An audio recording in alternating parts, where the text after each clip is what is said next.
Nesta quarta-feira, dia 29, o calendário tradicional da China marca o início de um novo ciclo, dando as boas-vindas ao ano 5000.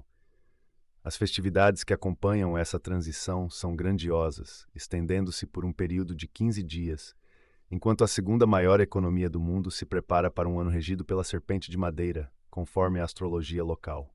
Este animal é associado a características como sabedoria, conhecimento e criatividade, atributos que se mostram essenciais para as autoridades chinesas, que atualmente enfrentam o desafio do declínio no crescimento econômico, especialmente ao longo do ano de 2000, segundo o calendário gregoriano. O sócio fundador da Ciano Investimentos, Lucas Sigo Souza, destaca que a regência do Ano Novo Chinês reflete o momento econômico do país, que necessita de um plano eficaz para lidar com questões como o aumento das tarifas de importação nos Estados Unidos e a desaceleração do consumo doméstico. A situação se torna ainda mais complexa quando se considera que no ano passado o produto interno bruto da China cresceu apenas 5%, uma queda em relação ao crescimento de 5,20% registrado em 2000. Economistas alertam que o modelo de crescimento da China está se aproximando de seus limites, indicando a necessidade urgente de uma mudança na dinâmica econômica. O crescimento anterior foi impulsionado principalmente pelas exportações e por estímulos governamentais, enquanto o consumo interno mostra sinais de desaceleração. Além disso, o país enfrenta uma crise imobiliária que se arrasta há anos, sem sinais claros de resolução. Essa crise possui tanto aspectos estruturais quanto conjunturais, uma vez que a industrialização levou a uma migração em massa do campo para as cidades, aumentando a demanda por habitação nos centros urbanos. O desenvolvimento do setor imobiliário, inicialmente estimulado, resultou em grandes estoques de imóveis, que agora se tornam um fardo. A situação se agravou com o aumento das taxas de juros pós-pandemia de Covid-19, que afetou severamente as empresas que operavam com pré-venda de moradias.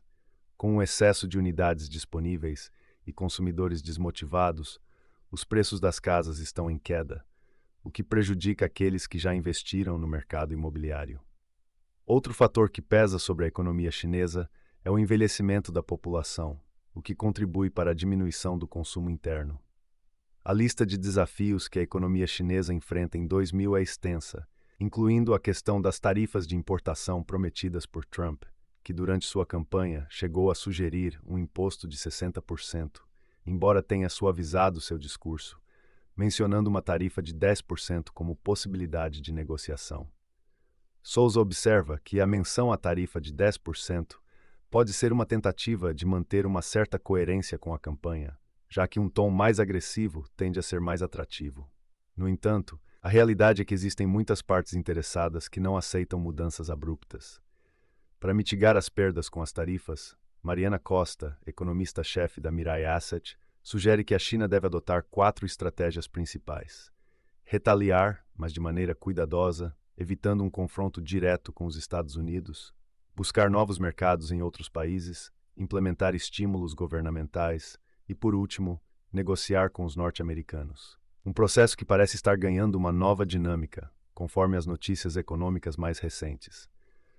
Na busca por novos compradores, especialistas apontam para países como Índia, Indonésia, Arábia Saudita, Tailândia e Coreia do Sul, que possuem demanda suficiente para absorver parte da produção que atualmente é destinada aos Estados Unidos. A sabedoria da serpente, representando a necessidade de adaptação e estratégia, é crucial nesse contexto.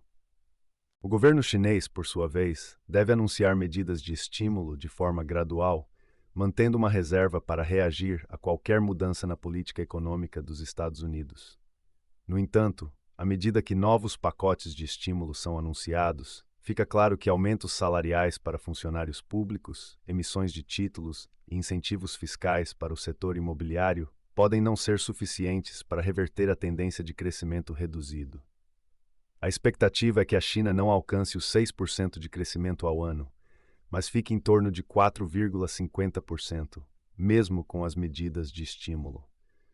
O Fundo Monetário Internacional também revisou suas projeções, aumentando a expectativa de crescimento para 4,60% em 2000.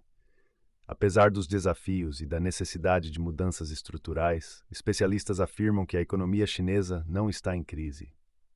Souza resume a situação ao afirmar que, embora o crescimento tenha sido de 5% em 2000, o real temor não é a desaceleração, mas sim um possível encolhimento econômico. Para o Brasil, a relação com a China é significativa, pois mesmo que a demanda por commodities diminua, não se espera uma queda abrupta que afete severamente a economia brasileira.